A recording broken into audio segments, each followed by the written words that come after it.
To another episode of Tech Time Today. This is a live stream that I am running because even though I try to do more edited, shorter content these days, which is my preferred, I'm working on a set of things that it's going to take me a little while to get the content just right to be able to do that. So that's what I'm going to be talking about today. Specifically, I am getting into running AI models in the browser and a couple other places adjacent that are interesting. I'm going to be talking about Cloudflare Workers today on the edge, running AI models on the edge, which is interesting. Um, if you didn't see it, you should check out Angular Air from last Friday. I was on there with my good friends talking about some related things to this topic. I went over one of the presentations that I put together or have been starting to put together, some of the code I've been working on. And it was a good discussion with a lot of the Angular people that I know, but there's still a lot of other things that are not quite there for me to do the highly edited short form videos. And I'm going to get into some of the details of that as I kind of go over my stuff today. So I'm going to talk about today running the AI models in Cloudflare Workers, which is slightly different than the browser or some of these backend services, because I mean, I guess it is more equivalent to calling out to an API on a backend service of some sort, except that it is using some of these more open source models and it is running it on the edge so that in theory it should be some performance benefits. It's definitely cheaper than it still costs money to run it within Cloudflare, but it's like a tenth of the cost of using a bunch of these other dedicated services for various AI models. So there's definitely some benefits there. Um, and then I'm going to get into a little bit of the client side code that I've kind of continued to work through. And I'll put some links in the description of the GitHub repos. But if you go to github.com/Jeff Whelpley, there's the most recent repos I've been working on are all related to this. So let's get started actually talking about Cloudflare Workers AI. So I'm going to bring up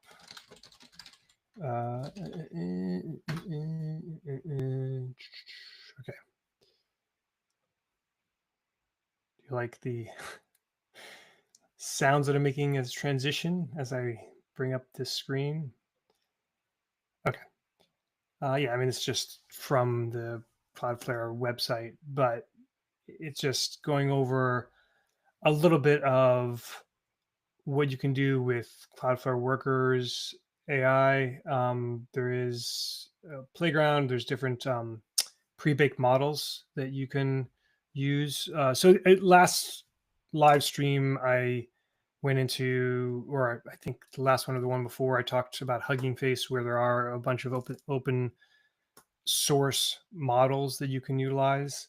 And this is very similar. It's just that I think Cloudflare curated a set of models that they have enabled to run within their edge infrastructure using Cloudflare Workers.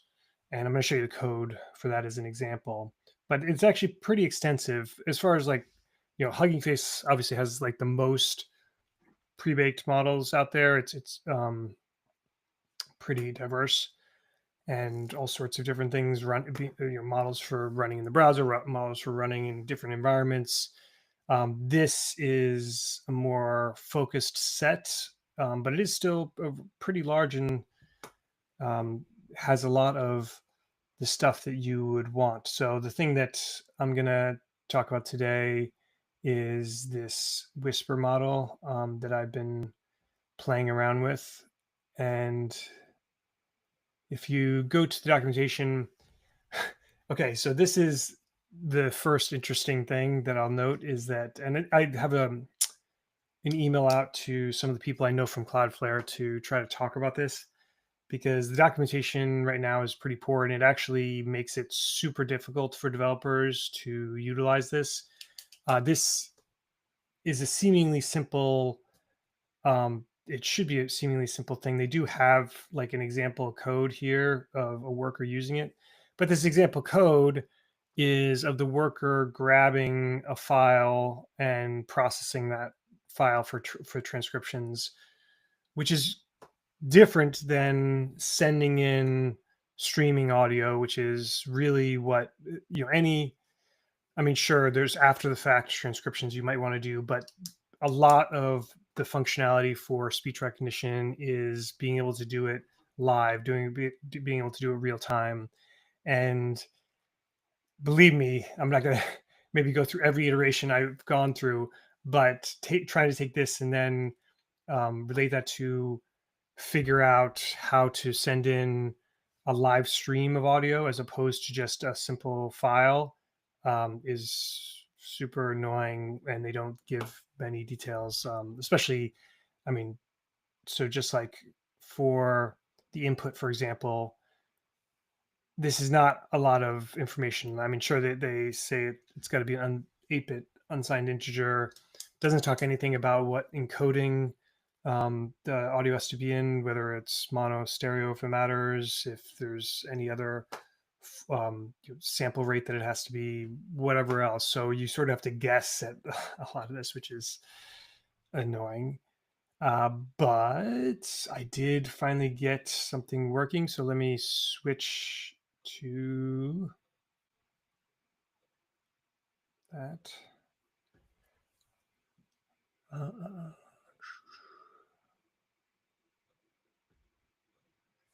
okay. Yeah, I believe this is it. Let me bump this up. So this is my Cloudflare Worker. Most of this is kind of somewhat boilerplate-ish for any worker that is accepting requests in. So this is just so that obviously in production, you don't want to allow any origin for cores from a web app, but I have my web app calling out to this. And for now, for testing purposes, I set it so that anything could utilize this or this Cloudflare worker. But getting past some of the boilerplate. Um, so in here is not the complexity. I push the complexity down to the client, so I'm going to have to show that as well.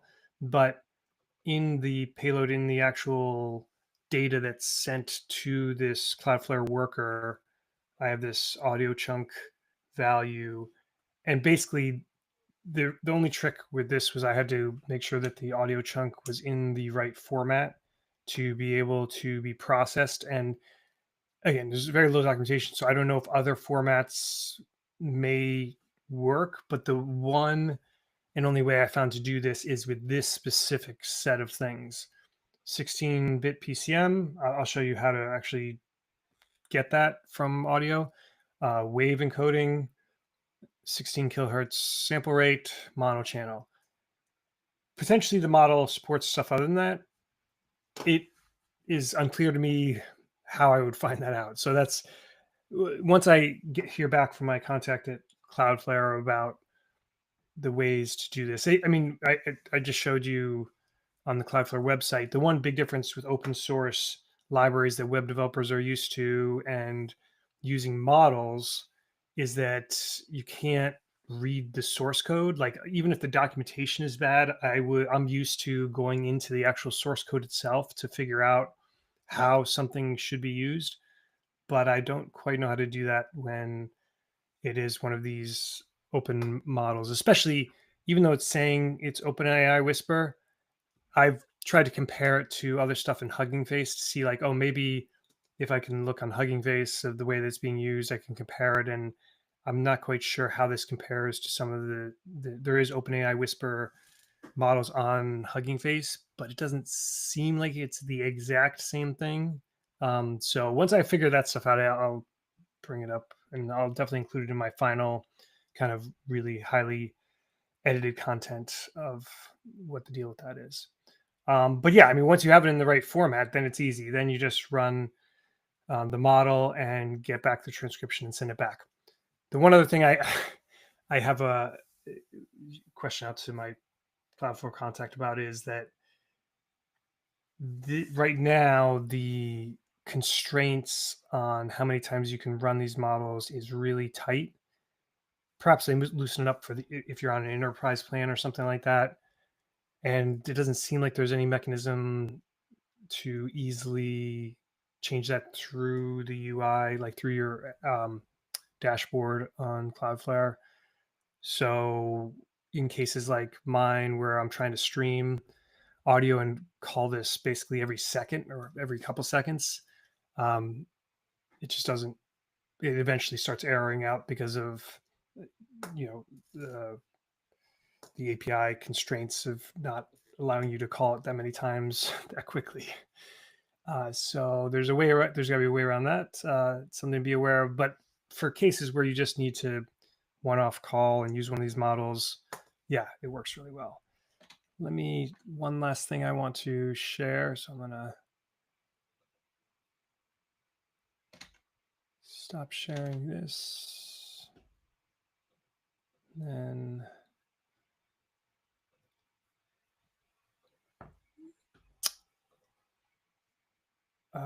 yes, I believe this is. No, did I do the wrong thing?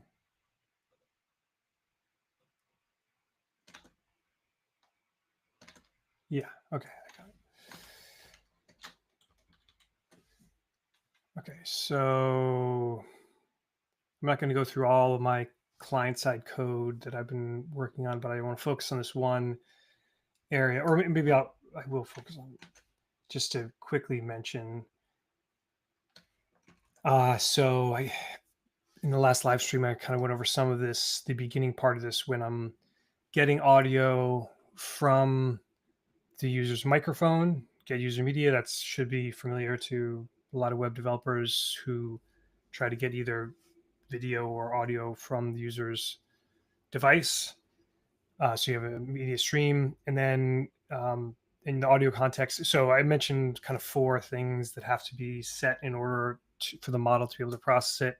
So one is the sample rate. So I have the sample rate set at 16 kilohertz, and so you do that through the audio context, and then I'm using in audio worklet node, which is a new-ish thing for web audio, the web audio API that allows you to run audio processing in a separate thread, like it's similar to a web worker. So it's not on the main thread and it doesn't slow down the user's experience.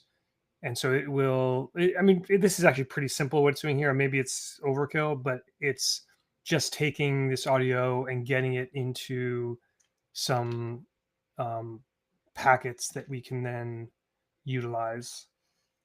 So it's just breaking it into pieces basically. And then over here, so this is the processing for one snippet of code, or one snippet of audio rather. So you have it in this float 32 array, which is like the most basic kind of raw format within that audio worklet. And so from this, you have to do a little bit more processing to get it in the right format that the model needs. So one is converting it to this. So I'm not going to change over back to the documentation, but it mentioned 8-bit unsigned, which is the same thing as 16-bit.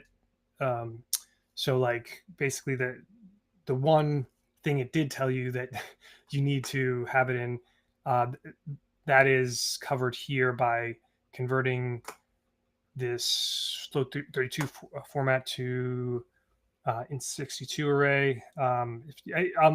Again, publish the repo that has this code. It's a pretty simple function for doing that.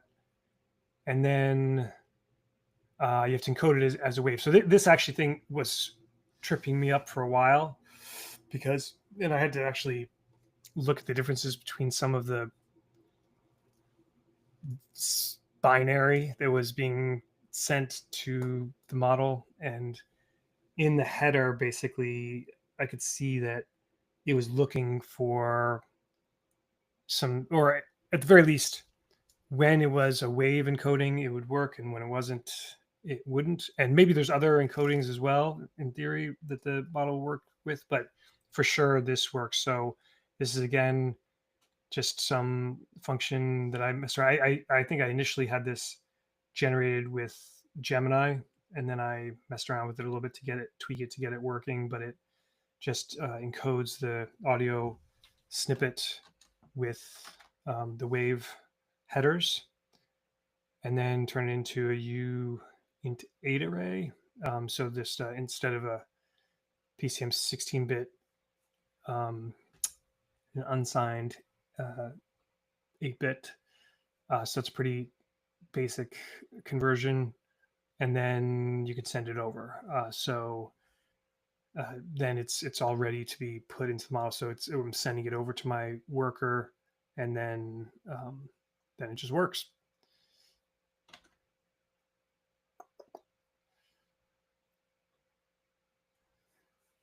Yeah, and that's it for now. The stuff I'm going to be working on in the future or the upcoming week is trying to fine tune some of this stuff. There's a whole bunch of little things with this set that I'm trying to really narrow down. But I really want the final content that I have here in the main tech time videos to be really honed in and thorough and comprehensive. So I really want to understand a little bit more from the Cloudflare team about how about their models, like what types of tweaks they're doing to other, where they're getting their models from. Are they just grabbing what's on Hugging Face and then modifying it from there? What type of pre-processing are they doing underneath the scenes? How can developers kind of figure that type of stuff out? And then for the audio processing, um, oh, actually, not for that. For the models running on the web, my next thing up is getting the caching of the model working. Like in theory, you should be able to use the cache API, but it's a little bit trickier than that because I've not successfully found the right way to serialize, deserialize the specific model that I'm using. And so I'm going to play around with that and eventually get that working. That'll be critical because when you do use a model in the browser, you definitely do not want to keep on downloading it every time, because it's like 5 to 10 seconds to download this big model. You really only want to do it once. And then after that, then I will kind of clean everything up, and hopefully people can use these repos to both run their AI models in the web.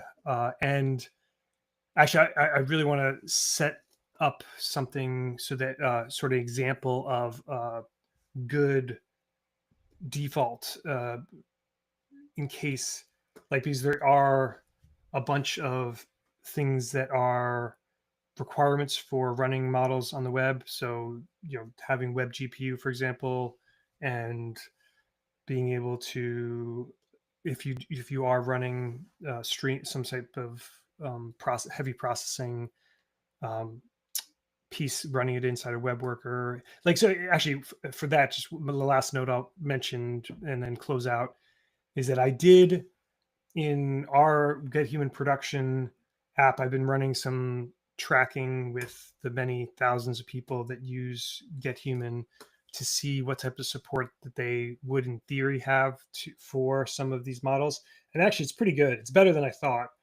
The one main thing that seems to be an issue, like, so of course for mobile devices, memory is an issue. Like you do need, usually like 2 gigs, above 2 gigs memory to be able to run some of these models, not all of them. But really, web GPU is like pretty vital. If you aren't able to utilize web GPU or at least WebGL, it can be super super slow. Like it's painfully slow to run the models in your browser then. And for that, they on caniuse.com it has web GPU at like 76% of people, real people in the world have browsers that support web GPU, but for GetHuman for the tracking that I've been doing, it's more like 33%, which is still decent. It's not bad, but okay. Circling back to the thing that I sort of digressed from, the key is though that you're never going to have, or well, probably in the short term, you're not going to have 100%. So what you really have to do if you want to run these models in the browser is to have, you know, for those, if it's not supported, how does it fall back to run it elsewhere? And you could, of course, run it in any of these external third-party APIs, but I want to try to ideally get this approach of running it in Cloudflare, if I can get that working as one option. It's not obviously not the only option, but in ideal case, I could set up a good example showing if there's support, run it locally, or if there's issues or whatever else happens, you could just send the same data to the edge servers in Cloudflare and hopefully get back similar results. It's not quite that simple. There's a lot of like small things I'm noticing because of differences between the models, that there's some inconsistencies and some timing things and yada yada. But again, I'm sort of in this phase just trying all this stuff out. So if you're interested in this stuff, uh, definitely keep watching Tech Time. I'll keep doing some of these live streams probably for another week or two, and then once I really nail down that the kind of example app really well, then that's when I'll create some of the more smaller, kind of more edited content. Anyways, thanks a lot for joining us, and see you again next time on Tech Time Today.